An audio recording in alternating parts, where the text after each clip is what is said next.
बच्चों binomial theorem हम आजकल पढ़ रहे हैं। आज हम जो टॉपिक डिस्कस करने वाले हैं बच्चों उसका नाम है सम ऑफ सीरीज। इस चैप्टर में बाइनोमियल कोफिशिएंट्स में कई सारे तरीके की अलग अलग सीरीज अपने यहाँ आती हैं। उन सीरीज का सम कैसे हम लोग फाइंड करेंगे उसके बारे में आइए चर्चा करते हैं। बच्चों स्टार्ट करते हैं यहीं से 1 plus x to the power n. बच्चों 1 plus x to the power n का एक्सपेंशन होता है n C zero plus N C one x n C two x square up to n C n x to the power n. तो सबसे पहले तो बच्चों हम आज बाइनोमियल कोफिशिएंट्स का सम निकालेंगे। तो बच्चों मैं चाहता हूं n C zero plus N C one plus N C two up to n C n इसका सम निकालना चाहता हूं बच्चों मैं। तो उसके लिए मुझे x को क्या पुट करना चाहिए बच्चों? तो उसके लिए मैं पुट कर देता हूं x को 1 बच्चों। जैसे x को 1 में पुट कर दूंगा बच्चों तो फिर देखिएगा इन बाइनोमियल कोफिशिएंट्स का सम आ जाएगा। तो लेफ्ट साइड में देखो जैसे मैं x को 1 पुट करूंगा क्या बन जाएगा 1 plus 1 2 2 to the power n equals to n C zero plus N C one plus N C two up to n C n. तो बच्चों सारे बाइनोमियल कोएफिशिएंट्स का सम आ गया है 2 की पावर n। इंपॉर्टेंट फॉर्मूला याद जरूर कर लेना भाई, इसके बिना फिर आपकी कोई भी सीरीज सॉल्व होने वाली नहीं है। आपसे ये सबसे पहला और बेसिक फॉर्मूला है। इसके बाद हम आगे बढ़ते हैं और अब बच्चों हम पुट कर देते हैं x को -1। बच्चों x को -1 पुट करेंगे इसी वाली हम सीरीज में यहां, तो क्या बन जाने वाला है बच्चों? ये बन गया 0। लेफ्ट साइड में 0 बन जाएगा और राइट साइड में N C zero minus N C one plus N C two. बच्चों जहां x की ओड पावर है वहां -1 रखने से नेगेटिव साइन आएगा, लेकिन जहां इवन पावर है वहां -1 की इवन पावर करके +1 ही आ जाएगा, तो वहां साइन पॉजिटिव ही रहेगा। तो minus N C three plus N C four ऐसे बच्चों आ जाएंगे। अब बच्चों जो नेगेटिव वाले टर्म्स हैं उनको मैं इस साइड ले आता हूं, तो बनेगा N C one plus N C three plus N C five और इक्वल्स टू में N C zero plus N C two plus N C four बच्चों। अब देखिएगा बच्चों ये वाला जो एक्सपेंशन है और ये वाला जो है इन दोनों का सम देखो यहाँ लिखा हुआ है और वो है 2 की पावर n। इन दोनों का सम बच्चों 2 की पावर n है और इन दोनों का वैल्यू इक्वल है। तो दोनों का अलग अलग वैल्यू कितना होगा? हाफ हाफ हो जाएगा। अरे भाई किसी चीज के आपने 2 टुकड़े कर दिए हैं, 2 बराबर पार्ट्स कर दिए हैं, तो उनका जो अलग अलग वैल्यू आएगा वो जो टोटल वैल्यू था उसके हाफ के इक्वल आएगा। तो इसका वैल्यू आ जाएगा 2 की पावर n अपॉन 2, 2 की पावर n अपॉन 2, और 2 की पावर n अपॉन 2 को हम क्या लिख सकते हैं? 2 की पावर n माइनस 1 बच्चों। तो ये आ गया। तो हमने क्या सीख लिया है? सारे कोएफिशिएंट्स का सम निकालना हो तो 2 की पावर n आएगा, और खाली ओड वालों का निकालना हो तो 2 की पावर n माइनस 1, इवन वालों का निकालना हो तो 2 की पावर n माइनस 1 आएगा बच्चों। चलिए आगे देखते हैं। और अब बच्चों आप क्वेश्चन देखते हैं। क्वेश्चन भाई साथ साथ शोध करते चलना रे। जैसे आपको कहा गया कि वैल्यू फाइंड करें आप 7c0 plus 7c1 plus 7c2 up to 7c7, इसका वैल्यू आपको फाइंड करना है बच्चों। तो हमने डायरेक्ट फॉर्मूला सीखा है। जो बाइनोमियल कोएफिशिएंट्स होते हैं, सारे बाइनोमियल कोएफिशिएंट यदि हैं तो उसका सम होता है 2 की पावर n, और यहां बच्चों n के प्लेस पे क्या लिखा है? 7, तो वैल्यू आ गया 2 की पावर 7 बच्चों। नेक्स्ट क्वेश्चन देखिएगा बच्चों, आपसे कहा गया वैल्यू फाइंड करो 8c0 plus 8c2 plus 8c4 plus 8c6 plus 8c8, इसका वैल्यू बच्चों आपको फाइंड करना है। इसमें आप ध्यान से देखिएगा, इसमें इवन वाले कोएफिशिएंट्स हैं सारे, 0 2 4 6 8 ऐसा आया है, और इवन वालों का सम कितना आता है? 2 की पावर n माइनस 1 आता है बच्चों, और यहाँ n का वैल्यू कितना है? 8। सो 2 की पावर 8 माइनस 1, और 8 माइनस 1 हो जाएगा बच्चों 7, तो इसका सम भी आ जाएगा 2 की पावर 7 बच्चों। नेक्स्ट बताइएगा बच्चों, ऐसे कहा गया कि वैल्यू आप बताओ 9c1 plus 9c3 9c5 9c7 और 9c9, इसका वैल्यू बताइएगा बच्चों क्या होगा? अरे जल्दी बोलो क्या होगा वैल्यू? इसमें देखो सारे ओड वाले हैं, ओड वालों के लिए फॉर्मूला क्या है, 2 की पावर n माइनस 1, और n का वैल्यू कितना है मेरा यहाँ, n का वैल्यू 9 है, तो बन गया 2 की पावर 9 माइनस 1, मतलब कि 2 की पावर 8 बच्चों। और देखिएगा भी सॉल्व करते जाओ रे, आंसर बताते जाओ। आपसे पूछा गया 7c1 plus 7c3 plus 7c5 का वैल्यू पूछा गया। बताओ बच्चों क्या होगा वैल्यू। अब बच्चा कह रहा है सर बातें तो सारी सही लग रही हैं, ओड वाले सारे लिखे हुए हैं, लेकिन एक नंबर मिस है ओड वाला, एक 7c7 भी तो आना चाहिए था। यदि 7c7 भी आ जाता तो इसका सम हो जाता 2 की पावर 7 माइनस 1। अब वो नहीं आया है तो उसको क्या कर दो इधर -7c7। अरे ये 7c7 यदि इधर होता तो ये वैल्यू होता ना, ये इधर नहीं है तो उधर चला गया माइनस में। और पता है 7c7 का वैल्यू कितना होता है, 7c7 का वैल्यू 1 होता है, 1। तो भाई ये बन गया रे 2 की पावर 6 माइनस 1, मतलब कि 63 बच्चों। एक और क्वेश्चन देखते हैं। इस बार कहा गया कि आप फाइंड करो 9c0 plus 9c1, 9c2, 9c3 और 9c4, इनका बच्चों सम फाइंड करिएगा। इस बार बच्चा कहता है सर इस बार तो बड़ा गड़बड़ है, सारे तो लिखे हुए नहीं हैं, ना ओड वाले हैं ना इवन वाले हैं, ये तो आधे लिख दिया आपने, आधे। तो घबराना क्या है भाई, वैसे तो आप होशियार बच्चे, आपको पता ही है जो हमारे बाइनोमियल कोफिशिएंट होते हैं, जितने शुरू के आधे का वैल्यू होता है लास्ट के हाफ का वैल्यू भी उतना ही आता है। और नहीं तो इसको मैं प्रॉपर्ली सॉल्व कर देता हूं आपके लिए भाई। जो 9c0 है उसको मैं लिख सकता हूं 9c9, 9c1 को लिख सकता हूं 9c8, 9c2 को 9c7, 9c3 को 9c6 और इसको 9c5 में लिख सकता हूं बच्चों। अब इन दोनों को आप ऐड कर दीजिए, इधर ऐड करके बच्चों 2x आ जाएगा। इधर देखिएगा, अरे दिखाई दे रहा है, इधर देखो 9c0 से लेके 9c4 तक गया, 9c5 के बाद 9c9 तक आया, तो सारे बाइनोमियल कोफिशिएंट्स आगे हैं। तो सम कितना आ गया, 2 की पावर 9 आ गया है। तो x का वैल्यू क्या आ जाएगा, 2 से डिवाइड कर दूंगा तो ये 2 की पावर 8 आ जाएगा, और 2 की पावर 8 का वैल्यू 256 होता है बच्चों। हाँ बच्चों नेक्स्ट क्वेश्चन, जैसा क्वेश्चन अभी कराया बिल्कुल ऐसे ही क्वेश्चन दे रहा हूं, सॉल्व करके बताना सही answer. 10c0 plus 10c1 plus 10c2 plus 10c3 plus 10c4 plus 10c5, बताओ बच्चों वैल्यू कितना आया। क्या बोल रहे हो, 2 की पावर 9 बोल रहे हो क्या, फिर से देख लो एक बार ध्यान से। इसको भी मैं प्रॉपर्ली वैसे सॉल्व करने की कोशिश करता हूं। इस बार क्या है ना, देखो ये जो 10 वाला मेरे बाइनोमियल कोफिशिएंट होते हैं ये कुल मिला के ना 11 होते हैं, 11। और यहां कितने लिखे हुए हैं, यहां लिखे हुए हैं 6 लिखे हुए हैं। बाकी कितने बचे हैं, बाकी बचे हैं 5। तो आधे आधे नहीं हुए ना, अरे जब पिछले वाले क्वेश्चन में आधे आधे हो गए थे, इसमें आधे आधे नहीं हुए। तो आधे आधे नहीं हुए तो डायरेक्टली हाफ नहीं कर सकते। तो भाई हमने जो मेथड सिखाया वो तो काम करेगा ना, तो इसका नाम मैंने रख दिया है x। वापस से x, 10c0 को लिख दिया है 10c10, ये हुआ 10c9, ये 10c8, 10c7, 10c6 और फिर से आ गया एक बार 10c5। अब बच्चों दोनों को ऐड कर दीजिए, ये आ गया है 2x। अब बाबू देखो यहां से ऐड करना चालू करो, 10c0, 10c1, 10c2 से 10c5 तक पहुंचा, एक 10c5 वापस आ रहा है, इसको साइड करो, इसे साइड करो, तो आगे कहां पहुंचे 10c6, 7, 8, 9, 10 पे पहुंच गए।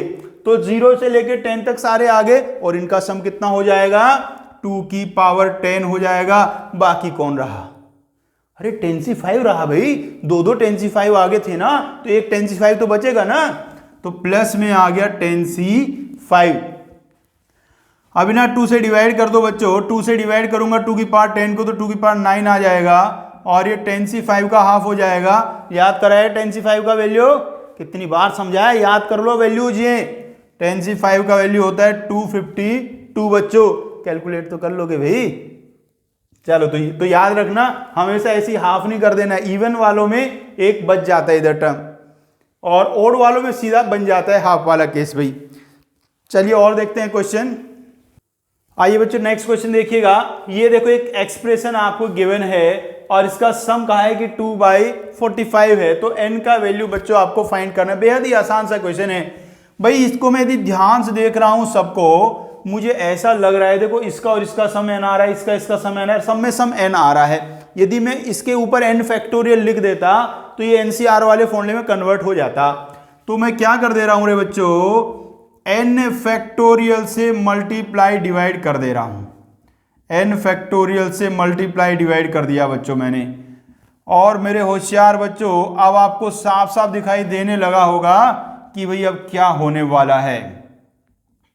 इक्वल टू 2/45 है, उसको कुछ सेकंड बाद देखेंगे हम लोग। ये देखो ये बन गया NC1, ये बन गया NC3 और ये NCN-1 बन गया है। सो NC1 plus NC3 up to NCN-1 बच्चों बन चुका है। और यहां 1 अपॉन में n फैक्टोरियल है और इक्वल टू 2/45 है। अब बच्चों ध्यान दीजिएगा, n कैसा नंबर है, इवन नंबर है। तो n-1 कैसा हुआ, ओड नंबर हुआ।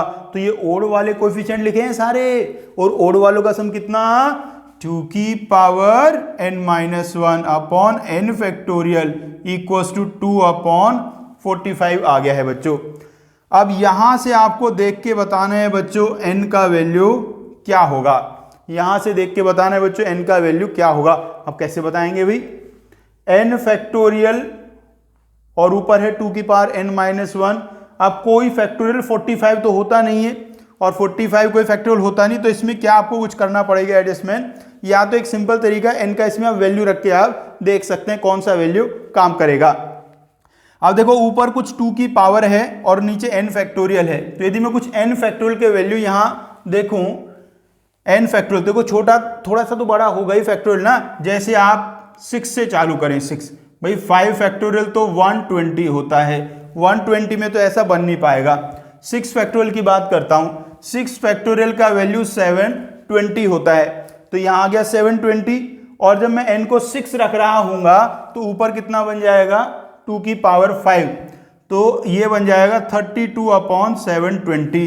क्या ये 2/45 बन सकता है भाई, क्या ये 2/45 बन सकता है? कैंसिल करा के देखो, 8 से कैंसिल करा दूं सबसे पहले। 8 से इसको कैंसिल किया तो 4 आया और यहाँ 90 आ गया। बन गया भैया, बन गया। तो n का वैल्यू कितना आ गया है, n का वैल्यू आ गया बच्चों 6। तो n का वैल्यू 6 होगा भाई। अब बच्चों एक जेईई मेंस में जो अभी कुछ दिनों पहले क्वेश्चन पूछा गया था, बिल्कुल आसान सा क्वेश्चन पूछा गया था, वही आपके सामने पेश कर रहा हूं बच्चों। क्वेश्चन कुछ ऐसा था, कहा था कि वैल्यू आपको बताना है 1/1 factorial into 50 factorial plus 1/3 factorial into 48 factorial और अप टू 1/51 फैक्टोरियल। ऐसा करके जी वैल्यू आपको बताना था कि इसका वैल्यू क्या होगा। तो यदि ध्यान से आप अच्छी नजरों से इसको देख पा रहे हो तो साफ साफ दिखाई दे रहा है कि इनका सम 51 आ रहा है। तो 51 फैक्टोरियल से मल्टीप्लाई डिवाइड करूंगा। सो 1/51 फैक्टोरियल, यहां बन गया 51 factorial upon 1 factorial into 50 factorial, 51 factorial upon 3 factorial 48 factorial, last में 51 फैक्टोरियल अपॉन 51 फैक्टोरियल बच्चों बन गया है। अब बच्चों ये 1/51 फैक्टोरियल तो ठीक है, इसको मैं लिख दूंगा 51C1, ये बन जाएगा बच्चों 51C3 और लास्ट में बनेगा 51C51। ये बच्चों देखिएगा ओड वाले बाइनोमियल कोएफिशिएंट आगे हैं और उनका सम क्या होता है 2 की पावर n-1 और यहां मेरा n कितना है 51 है और -1 करूंगा तो बन जाएगा 50। तो 2 की पावर 50/51 फैक्टोरियल। बच्चों इतना आसान क्वेश्चन आया था जेईई मेंस में इस बार। बच्चों अब तक हमने जो क्वेश्चन करे हैं वो सिंपल बाइनोमियल कोएफिशिएंट होते थे, कभी इवन वाले, कभी ऑड वाले और कभी सारे के सारे आ जाते थे। अब क्या होने वाला है, जो मेरे बाइनोमियल कोएफिशिएंट्स हैं उनके मल्टीप्लाई में भी कुछ आ जाएगा। बाइनोमियल कोएफिशिएंट के मल्टीप्लाई में भी कोई नंबर आ जाएंगे। तो ऐसे सीरीज के सम निकालना सिखाता हूं बच्चों, बहुत ही आसान होते हैं। NC1 plus 2 into NC2 plus 3 into NC3 up to n into NCN, ये बच्चों मेरा सीरीज है। इस सीरीज का मुझे सम फाइंड करना है बच्चों। बच्चों ऐसी वाली सीरीज के सम फाइंड करने के तीन तरीके होते हैं, तीनों तरीके एक एक करके आपको सिखाऊंगा। पहले सबसे फर्स्ट वाला तरीका देखिएगा, इसको लेट कर लीजिए आप बच्चों x, इसको x लेट कर लीजिएगा, या ऐसा करो इसको थोड़ा सा दूर को लिख देता हूं अगली लाइन में। अच्छा अगली लाइन में लिख देता हूं x, क्वेश्चन के सामने लिखना ठीक नहीं ना। ये जो मेरी सीरीज है जिसको मैं ध्यान से देख पा रहा हूं बच्चों, इसमें सारे बाइनोमियल कोएफिशिएंट हैं, सिर्फ एक गायब है, उसको लाओ बुला के, कौन है वो है NC0, NC0 नहीं है। अब देखो बाबू ये जो पूरा मेरा सीक्वेंस है, जैसे NC3 के मल्टीप्लाई में 3 है, NC2 के मल्टीप्लाई में 2 है, NC1 के मल्टीप्लाई में n है, तो इस हिसाब से NC0 के मल्टीप्लाई में क्या होना चाहिए, 0 होना चाहिए ना। हाँ तो लिख दो ना, 0 into NC0, 1 into NC1, 2 into NC2 और लास्ट में n इंटू NCn। अब बच्चों क्या करने का, जो NC0 है उसको मैं क्या लिख सकता हूं, NCn लिख सकता हूं।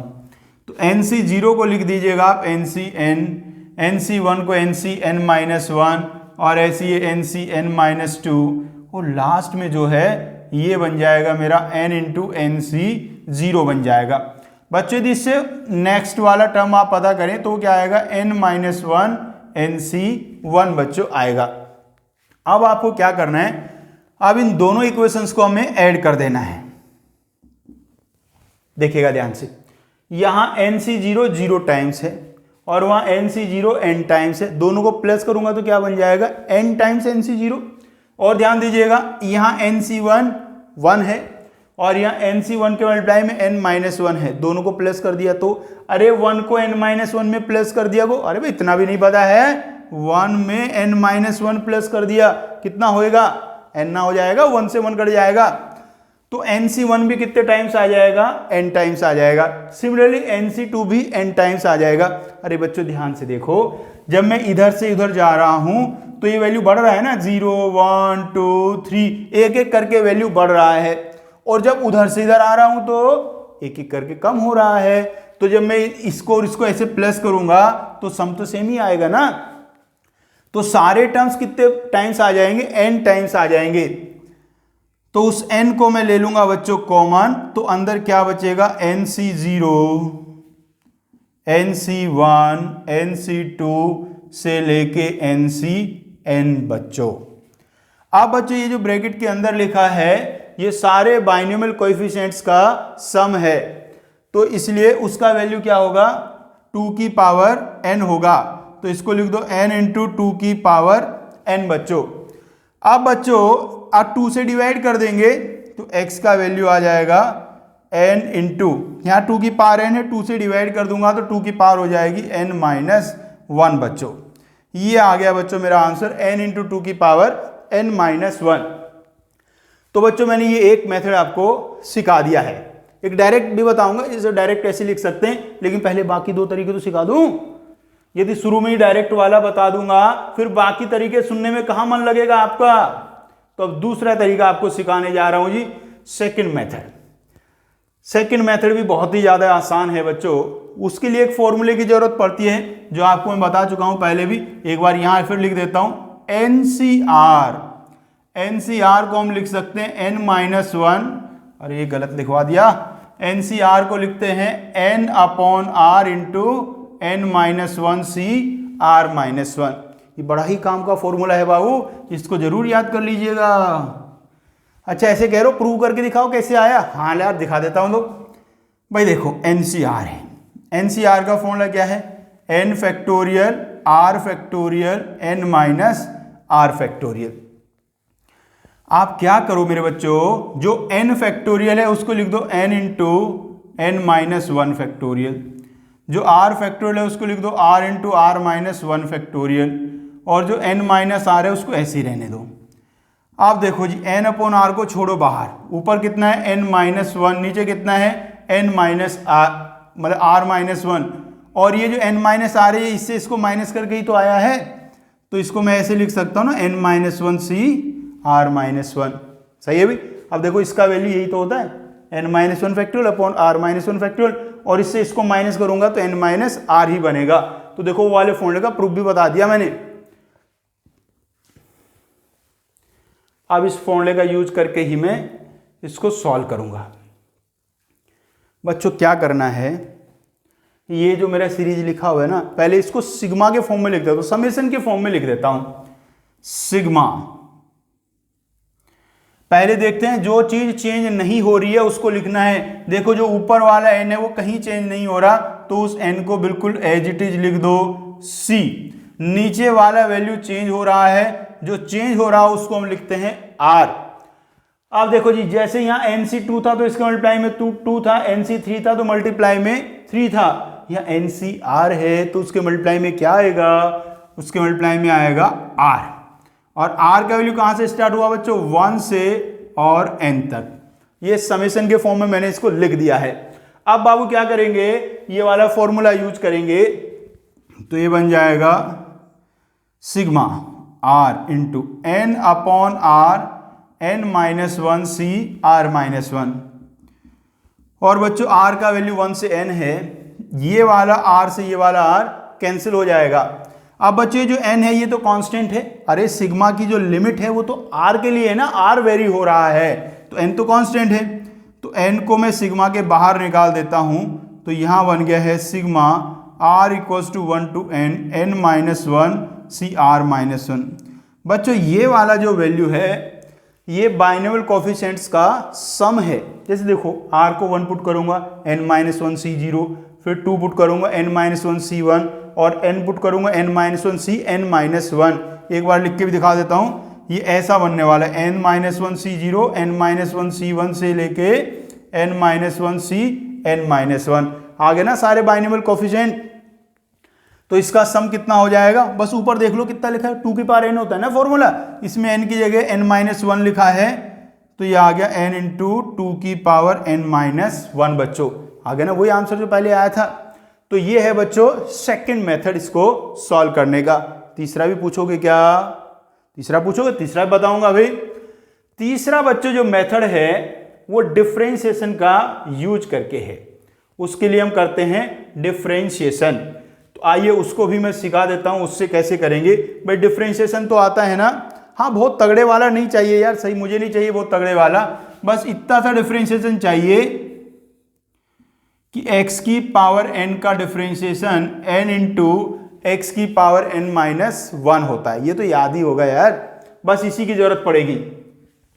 तो क्या करना है, कहानी यहां से स्टार्ट करेगी। इसमें आपको लिखना है 1 plus x to the power n का एक्सपेंशन।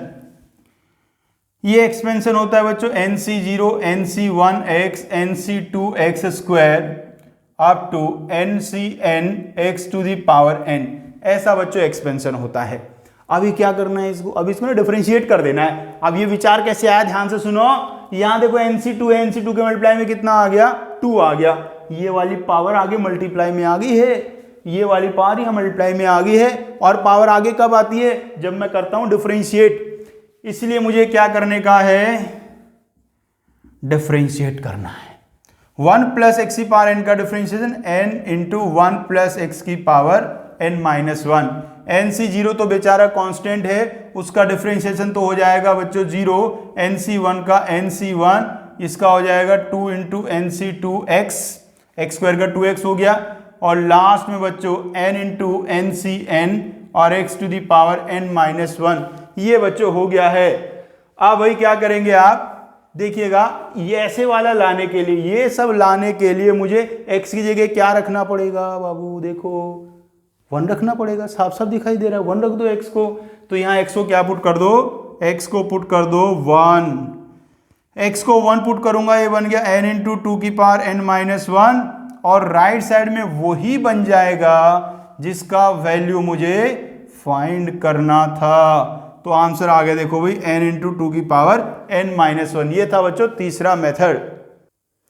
तो बच्चों तीनों मेथड हमने सीख लिए हैं बच्चों। एक वही था एक्सिस को लेट करके जो किया था, दूसरा सिग्मा से इसको किया, और तीसरा इसको डिफरेंशिएशन से किया। अब मैं आपको डायरेक्ट बता रहा हूं डायरेक्ट कैसे करना है, और हमेशा डायरेक्ट ही करना है। देखो जी क्या करना है, ध्यान से समझिएगा। सबसे पहले इस सीक्वेंस को कंप्लीट करना है। कंप्लीट करने का मतलब सारे nc0 से लेके ncn तक सबके सब आने चाहिए। तो कंप्लीट करने के लिए मैं क्या लिख दूंगा इसको, NC 0 into 0, NC 1, 2 into NC 2 up to N into NC N, ऐसा बच्चों लिख देना है। अब देखो डायरेक्ट कैसे आंसर लिखना है, ध्यान से सुन लो। ये सबसे पहले वाला देखो कितना है, और फिर देखो सबसे लास्ट वाला कितना है, दोनों को प्लस कर दो। प्लस करके कितना आ गया, 0 प्लस n, और इंटू में 2 की पावर n माइनस 1, 2 की पावर n माइनस 1, तो आंसर आ गया n इंटू 2 की पावर n माइनस 1 बच्चों। आप देखिए नेक्स्ट क्वेश्चन लिखता हूं आपके सामने, देखते हैं कौन बच्चा करेगा एकदम से सॉल्व। क्वेश्चन कुछ ऐसे कहा गया, NC0 3 times NC1 5 times NC2 up to 2n plus 1 NCN, इसका बताना है बच्चों वैल्यू। तो क्या सीख लिया मैंने, पहले सीक्वेंस को कंप्लीट बनाओ, बनाने की जरूरत नहीं है, पहले से ही बनी हुई है, NC0 से लेके NCN तक सब लिखे हुए हैं। तो क्या करने का, फर्स्ट वाले का कोएफिशिएंट देखो, फिर लास्ट वाले का कोएफिशिएंट देखो, और फिर दोनों को ऐड कर दो, 1 प्लस 2n प्लस 1 इंटू 2 की पावर n माइनस 1 बच्चों। अब बच्चों ये क्या बन गया, 2n प्लस 2 बन गया है, 2n प्लस 2 इंटू 2 की पावर n माइनस 1। अब बच्चों क्या करना है, यहां से ना एक 2 कॉमन निकाल लो और इस 2 की पावर n माइनस 1 को दे दो, तो बन जाएगा 2 की पावर n, और यहां क्या बच जाएगा मेरा n प्लस 1, तो n प्लस 1 इंटू 2 की पावर n बच्चों।